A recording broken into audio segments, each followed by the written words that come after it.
Welcome to iZilly, my daily vlogging channel where I do crazy things to see. 'Cause I'm a silly guy who never gets tired of having fun, and that's why I want iZilly to be number one.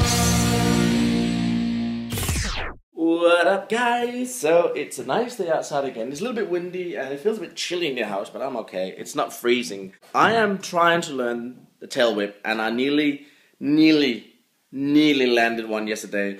What I did is, I try and film it. I came like this, and Robin told me instead of flipping with the back foot like that, he said I should aim to learn to do it with the front foot. So I like this, and I can then catch it and pull back on. And I did twice yesterday. I did it come like this, and I popped up and I twisted and I landed like this twice. And I was like, wow, I'm really close. So I just thought, oh, screw it, I'm gonna go through it. And I did it in here in the office. So I stood like this, and I popped up, and I landed. One foot was here, and the other foot was like there in the very front. The problem was that I had so much overbalance, so when I stepped there with my foot, all my weight went onto the steering gear, and I tipped that way and fell arse over tits on the floor. It was so hilarious, and I just wish I would have filmed it. Because it hurt so bad on my ass because I landed sideways. But it was funny like hell, and I was even laughing when it happened. That was really, really good. So hopefully I'm starting to get them. I haven't landed one yet and been driving away from it, but hopefully soon I will. So we have 3 more decks in the mold. That means there's 12 decks, which is out of the mold, 15 with the ones that's in. And tonight I'm going to put 3 more in, 18. So it's going really well, and I'm leaving them to dry for a little bit, because even though they're out of the mold, they still need to dry a little bit so the glue is completely hardened. But besides that, I have 2 shout-outs today to do, and the first one is for KDog14141. So yeah, here's your shout-out. Awesome! And the other one deserves a little bit more credit. It's a burster shout-out. And that is to, what was his name? Legend4033. Happy birthday, I hope you have a great day. So, yeah, sweet, awesome, and epic. I'm probably going to do a little bit of fingerboarding right now, but I also need to contact the postal service because they got one of my packages stuck in the toll. Annoying. Right now we are heading up to Slagelse, our nearest town. We're going up to look at another house because we haven't got anything certain yet, but the first one, which we really like to stay at, the one with the nice koi carp pond. So we're going up to have a look at something else. We just want to make sure that we have a couple to choose between, just in case one of them or the first one don't work out. So we're going to look at another one now and see how that looks like, and if it's nice we're going to put in a reserve on it and see if we can get that until we know something about the other one.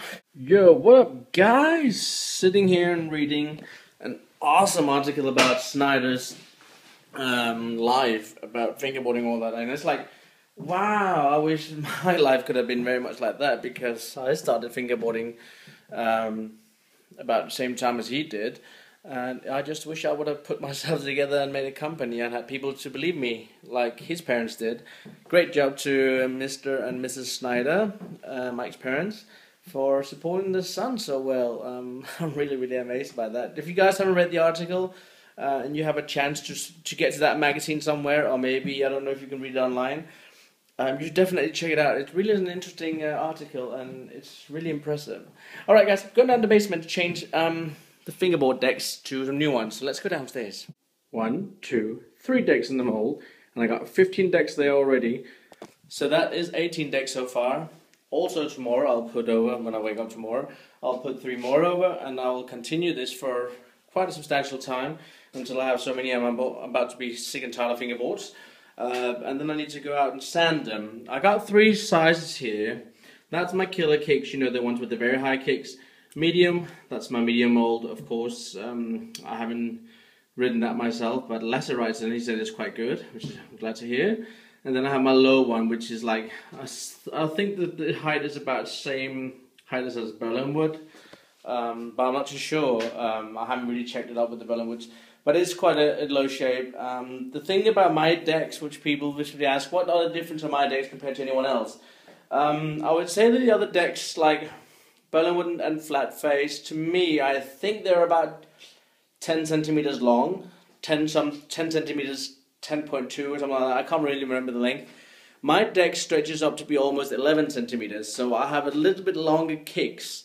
My nose and tail are a little bit longer, which allows you to easier stand and grab, not grab and stand, but slides and all that. It's easy to catch on, and also it tends to give you more connected fingers. Well, that's what I think, but maybe it's just because I got used to writing my own decks. Because when I try to write my own decks, at least the killer kick, the high kick, and the medium one, I feel that I got somewhat good control. Where if I take my low kick, it's just like I'm not very good at pumping with low kicks, and that's a little bit annoying because I want to learn low kicks. But now I got that brand new Berlin wood. I'm actually sitting and practicing a little bit, but I'm not doing any slides on it because I don't want to scratch the graphics, because I think it's such a nice deck. And I know it's completely wrong, but this just me. I have this horrible thing. The same way I got these remote control cars. I got them up there. And if they look like new, I don't want to scratch them. I want them to look new and nice all the time. And it's a horrible, horrible attitude to have towards it. So when I get a remote control car, and if I'm going to be using it, it has to be scratched already before I get it. So that's a benefit of me getting a used RC instead. Because I know the first time I scratch it, I'm like, oh no, my new RC. By the way, I don't know if you guys remember, I had a little laptop, a tiny little one, 10-inch screen, same size screen as an iPad, and I never used it. I had it when I set up my contract at my mobile company, and I thought, well, hell, I'm not using it, so I might as well see if I can trade it for something I wanted. So that little laptop, which I never use, and it's not very quick, it's only for like browsing internet and stuff like that, like small normal things, email. But I had a Nintendo DS a while back, a DS Lite it actually was, and I loved it to bits. I love all the Mario games and all that kind of things. And then the 3DS came out, and I was like, oh, so on the 3DS. So I sold my DS Lite, and I don't know how, but I managed to spend the money on something else. So I lost the money for that, and I never got around to buy that 3DS. So I went on now, and there's a woman who bought for Christmas for her daughter a Nintendo 3DS XL. That's the newest version. With the larger screens, and she said that her daughter would like a laptop, and a 10-inch would be perfect for her because she's only like 12. And yeah, I said, if you want to trade, let's trade. So she's going to do that, and I'm going to get a couple of games for it. I think the one is the Super Mario 3D Land 2, if I'm not too sure. I haven't tried that one yet, but it's the one where you have to collect a lot of coins, and I'm like, yes, that's so what I want. And then the second game is Skylanders, and it's where I'm gonna get like a power portal where it's like a little round thing where you can put some figurines on top, and you can scan it with your DS, or that's what I at least think it is, and the figure will come on your screen, and you can play the characters, and the actual toy character will remember the stats of what you played. So next time you want to play that character, put it on that power pad, and it'll remember how much level and stuff, stamina and all that you got. So that looks kind of cool, and it's like, people are already saying, Michael, you're 33, why are you playing with DS? It's not only that with DS, there's like brain training games, there's like math games, and I like that kind of thing. So within a couple of, maybe about next week, I'll probably go and do that change and then get the DS XL. Alright guys, that's going to be it for today, but I will tell you one thing, that tomorrow is going to be the next giveaway, and that is the May giveaway, and you can choose one of my t-shirts from my t-shirt shop on Spreadshirt, and you can also choose to get a complete fingerboard from Four Corner Fingerboards for a value of $25. But I have also now made up my mind to see that they actually have quite cheap things in Black River, and if I stay within the cheap range of the stuff, I can ship it out, so it'll actually be around the same price as getting a complete Four Corner, a couple of bucks more. But I will be able to give you a small obstacle, something like that. I think it's the max of, what is it, 16 euros? 16 or 17 euros is the max price of the actual obstacle. And then it can be shipped out for like 5 or 6 euros. So that is also an option now. But I will tell you more about that when I make the video tomorrow. But just look forward for tomorrow. It's going to be a giveaway. Alright? See you tomorrow.